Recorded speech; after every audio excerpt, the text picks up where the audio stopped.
we'll go on with comprehension.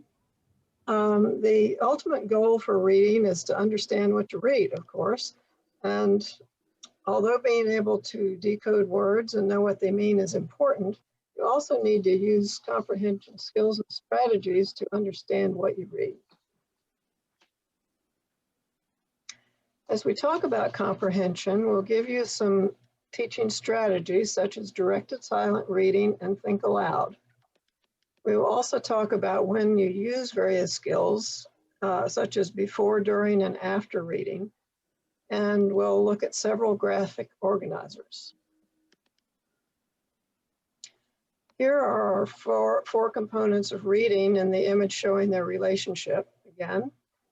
Our purpose in reading is to understand something, of course, but first we must be able to sound out new words and have the vocabulary to understand what we read.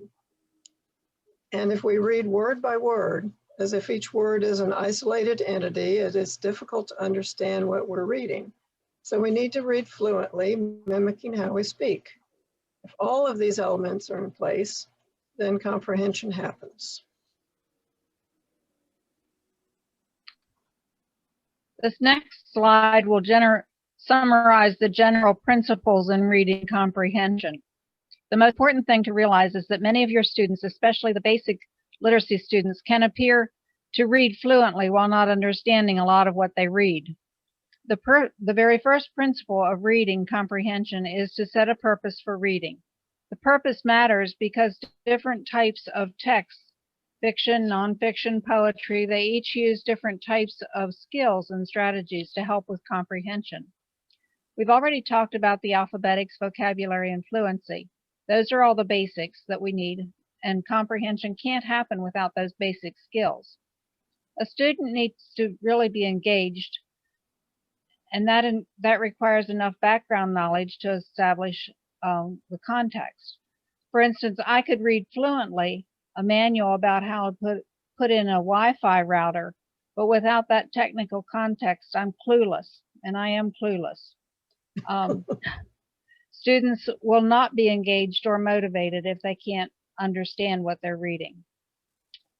A poor reader can't just listen to a good reader.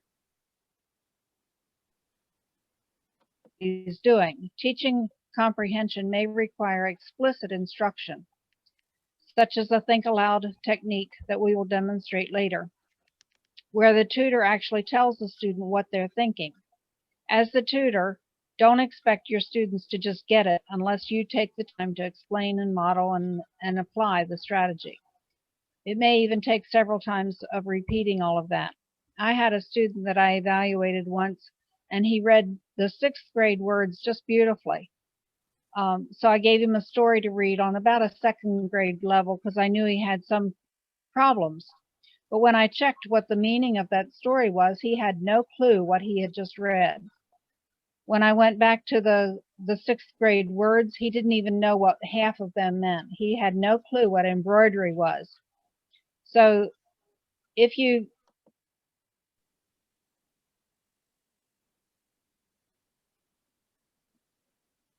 Thanks. Did we lose Becky? I guess we did. Oh, dear. Okay, so when you're evaluating a student's comprehension, you need to ask questions in such a way that you will know if the student is understanding what they're reading. The following slides will be identifying various comprehension skills and strategies and demonstrate how to use them. This slide lists the most common strategies for improving comprehension. You'll find more strategies in your handouts in the tutor information book. We use many comprehension strategies before, during, and after reading. Some, such as skimming, work better with nonfiction, while others, such as making predictions, are more likely to be used with fiction. You may already use many of these strategies, but you may need to help your student learn to use them by unpacking your thinking as you read. The first strategy is to set a purpose for reading. Why are you reading it, and what do you expect to gain? Purposes might include reading for pleasure, for general knowledge, or for a specific purpose, such as how do I apply for a passport, or how do I know when the chicken is fully cooked, or how can I share my screen using Zoom?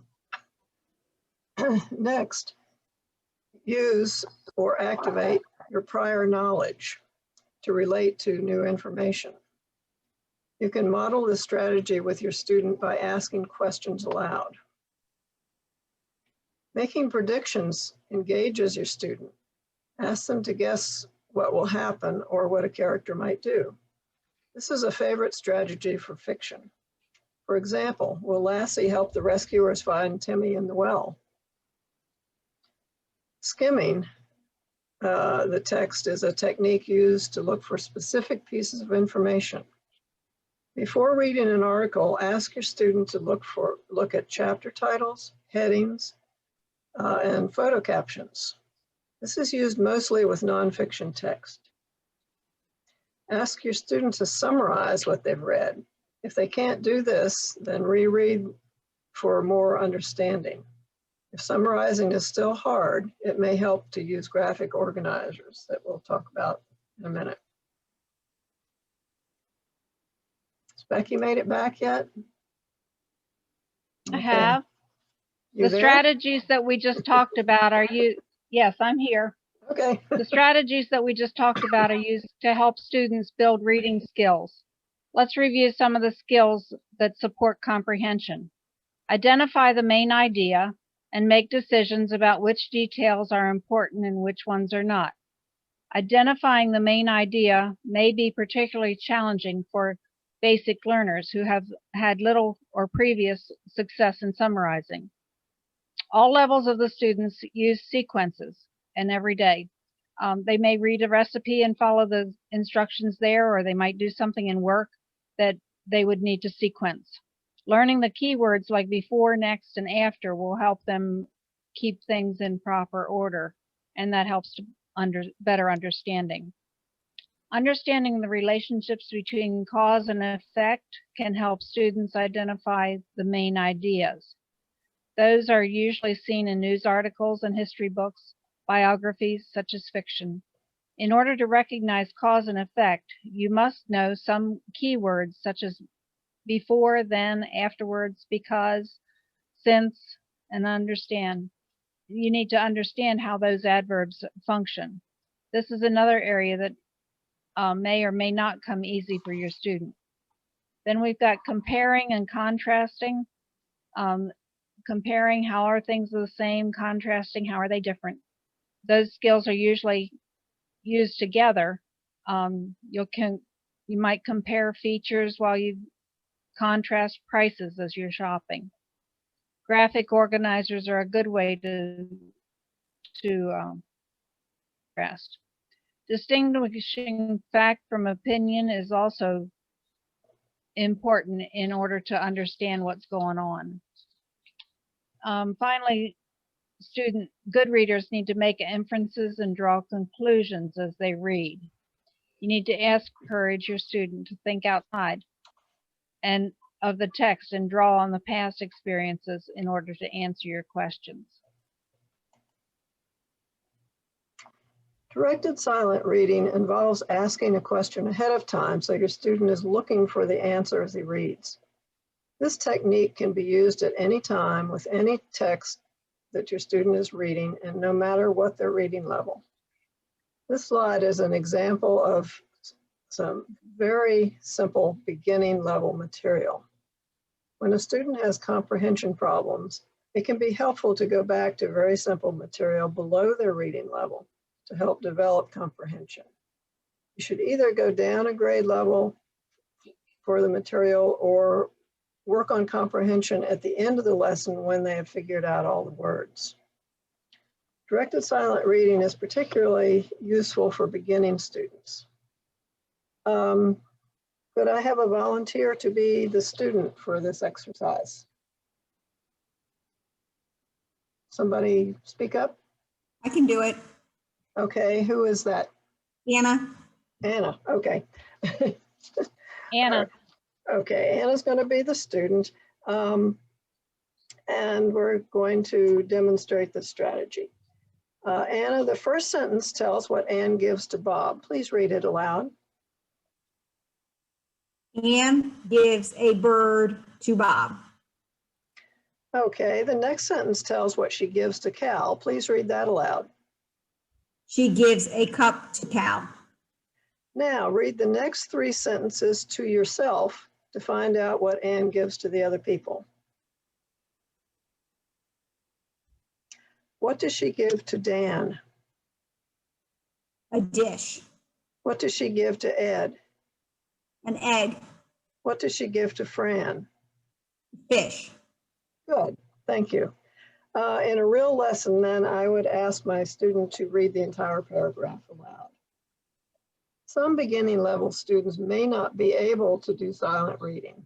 In this case, you can still ask a question ahead of their reading and then have the student read the passage aloud and then ask the questions and have them answer them. The only difference being that they would read aloud instead of silently. This was the case with one of Becky's students, that there were just too many words that he didn't know. So she always had him read aloud so she could help him with the words that he got stuck on, and then she asked the questions. Teaching comprehension requires explicit instruction. Think Aloud is a great tool for this. In a Think Aloud, the tutor reads a short passage to the student and periodically thinks out loud while applying different comprehension strategies. These include asking questions, predicting, and making inferences. This technique allows students to see the mental strategies a good reader uses. Think of this as unpacking your thinking. Before Becky demonstrates this technique for you, I want to summarize the 4 steps of the Think Aloud. Step 1 is to tell the student, we're going to read a story and teach you about asking questions, predicting, and making inferences by letting you know what I'm thinking as we read the story. Step 2 is to set a purpose for reading and be clear about it with the student. For example, a tutor might say, this story is fiction, which means that it is not real, so we're just reading for pleasure. Step 3 is to read the story or article and model the strategies you want to teach by stopping during the reading and thinking out loud. It's important to plan for when you'll stop and what you'll say. And it's okay and even preferred to show that the thinking process isn't perfect. For example, you might make predictions that turn out to be wrong. The last step is to discuss which strategies you used. If it's a longer reading selection, pick a good stopping point to review the strategies used so far and then continue on with the reading. Ask students if they can think of any other things they've read where the strategy would be useful. As we demonstrate the Think Aloud technique, listen for the strategies and skills being taught.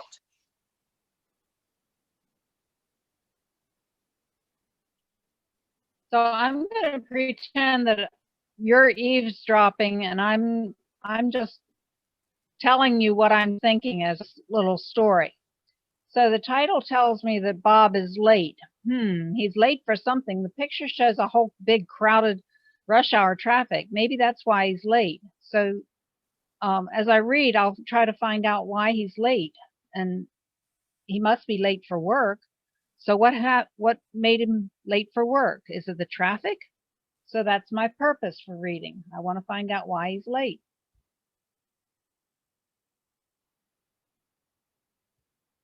I'm going to read the beginning of the story. Let's see, I'm going to read the first 2 paragraphs. Bob woke up at 9 o'clock. He was late for his first job. He hoped that Mr. Jones would not fire him. I just found out that he was late for his job. It says Bob got a ride with his friend named Eddie. His friend Eddie did not have a job yet. So he's late. He's afraid that Mr. Jones might fire him. But his friend, his friend is hoping that his friend doesn't have a job. So his friend gave him a ride to work. Wow, I guess The effect of Bob being late is that he might get fired. I know that you usually get in trouble for being late, but that seems pretty extreme to get fired. Maybe Bob just worries a lot. Let's see, it says, Eddie said to Bob, "Is Mr. Jones going to fire you?" So Eddie thinks that Bob might get fired too. That means that Bob might have a good reason to be worried. I thought getting fired was extreme, but maybe it makes me think that maybe there's something else going on. Maybe this isn't the first time that Bob's been late. I'll keep on reading to see if I can learn more.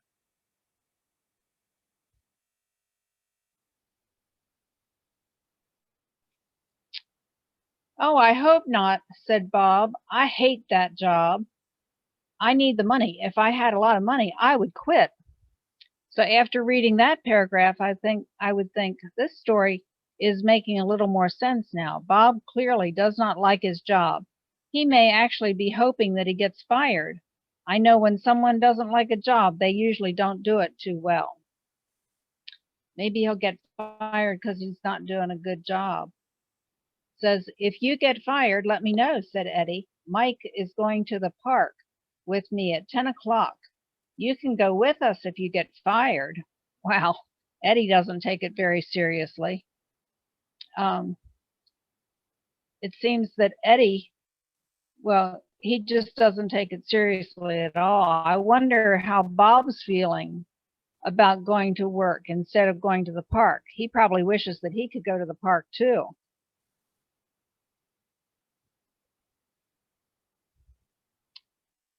Mr. Jones did fire Bob, so Bob rode to the park with Eddie and Mike. After reading that last paragraph, I would think Bob really did get fired. This is the effect of being late to work, but I still think it's an extreme reaction. It's likely that there are other causes as well. Bob doesn't like his job. He may just not be a good employee. This would be another reason that is not stated in the story. Finally, Bob knew that his friend was going to the park. This seems like something Bob would much rather do than going to work. It would be fun. I wonder if Bob did not do a good job for him standing up for himself to his boss. This could be another cause for getting fired.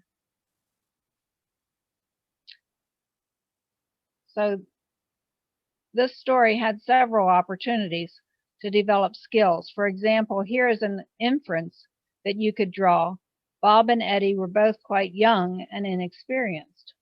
The text would be fairly easy to summarize since cause and effect is quite linear. Also, for a beginning reader, this text provides good opportunity for summarizing. So in this Think Aloud, I modeled a lot of strategies.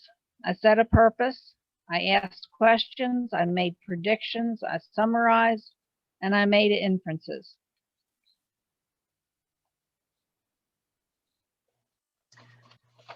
We can divide when we use various reading strategies into 3 parts. Things to do before reading, during reading, and after reading. Some techniques can be used during all 3 stages, such as making predictions, asking questions, and making personal connections. Others work best during a particular stage. This chart gives a few examples. Before reading strategies include establishing a purpose for reading, activating prior knowledge, and previewing the text by looking at pictures, headings, subheadings, and graphs. During reading strategies include asking questions, taking notes, rereading, summarizing, and using a graphic organizer. It is also important to teach students to read in chunks. Most texts will have natural chunks, paragraphs, sections, changes in scene, or chapters. Common strategies to use after reading include identifying the main idea and supporting details, and summarizing. Summarizing can be applied to small parts of the text as they go along, as well as the whole thing. This is important because the student must rephrase using their own words to tell a condensed version. This is something that our coordinators use to evaluate new students. After the student has read a short story, they are asked to tell what the story was about, and this shows if the student needs help with comprehension. You can also ask your student questions about what they would have done in a similar situation or how the characters might have made different decisions under different circumstances. After reading is also when you'll work to develop other comprehension skills, such as comparing and contrasting, identifying cause and effect, and differentiating between fact and opinion. To develop these skills, explain each skill, provide real-life examples, and then have your student go back to the text to find things that are related to the specific skill. Work on only one or two of these in each lesson. You don't want to overwhelm the student.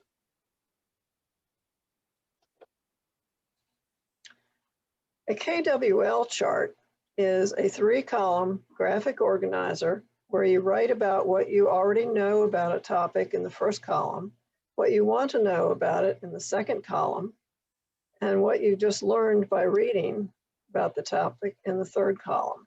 It's a way to put information into a more usable format and can be used for planning at the beginning of a new topic.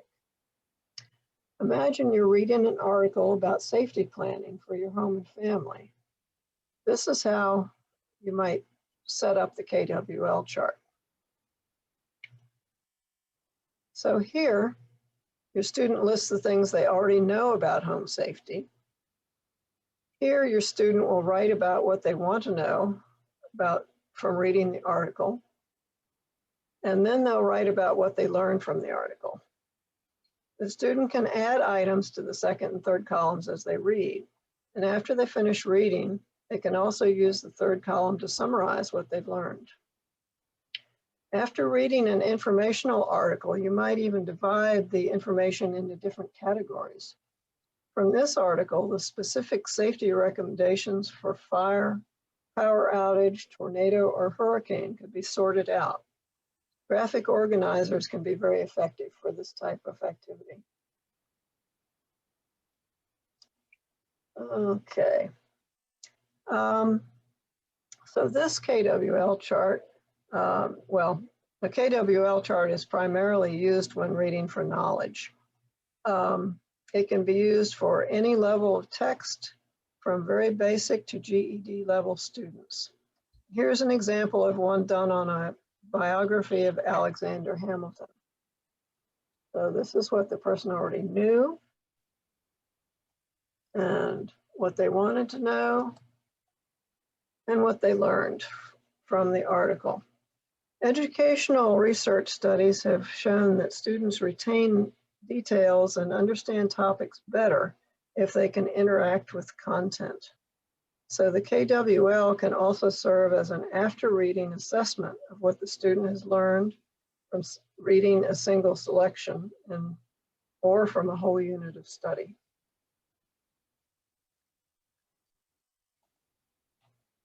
Okay.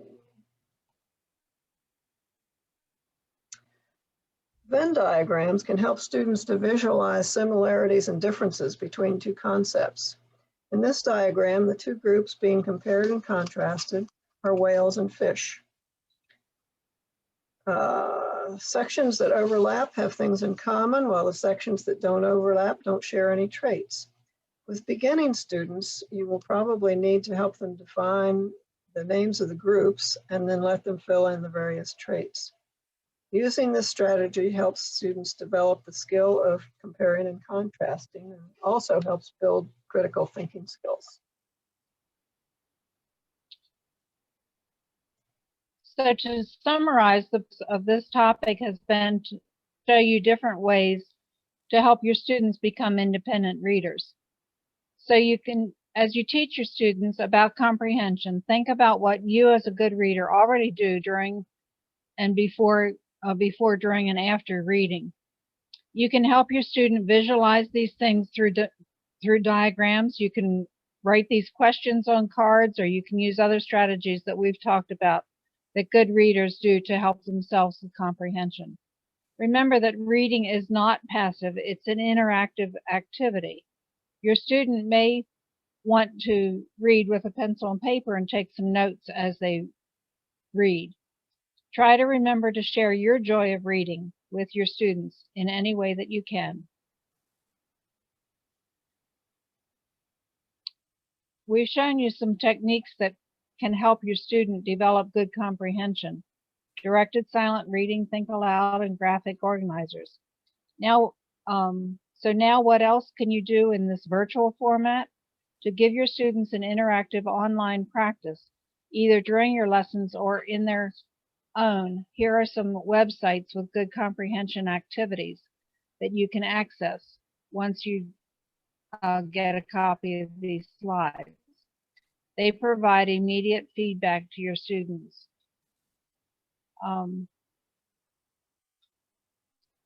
Okay, So we're going to look. show you News for You a little bit. Let's see. News for You is a weekly newspaper. It's written at a low level, and it has a current news articles with audio that include reinforcement activities and other interactive activities, such as crossword puzzles. It provides a lot of material for discussion and applying comprehension skills. My student really liked the crossword puzzles. I'm not a big crossword puzzle fan, but these crossword puzzles with News for You were ones that I could do, and he could. It was good because it was reading, thinking, and writing. He had to figure out how to spell the answers. Okay, we have things like there's a word search puzzle. You have a teacher's guide for you. Whoops. Didn't know that was coming up, but anyway, there's your teacher's guide. Just scrolling down to show you the articles. They can listen, they can read the story, and they can listen to it at the same time. Got vocabulary over here with definitions. We use this a great deal. So you can get hard copies at the Literacy Council, or you can use it online. Your coordinator will give you the access code to get into it. Oops, that wasn't what I meant to have. Okay. The other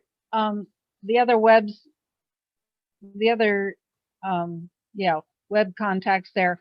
Agenda Web has lots of resources that can be selected by grade level, and it includes an audio also. You can also click on comprehension there, select an article. It'll come up with an interactive question list. Web ESL has lots of resources. You can select a story at an appropriate level for your student. The story is followed by several exercises such as questions, a fill-in-the-blank activity, and putting phrases from the story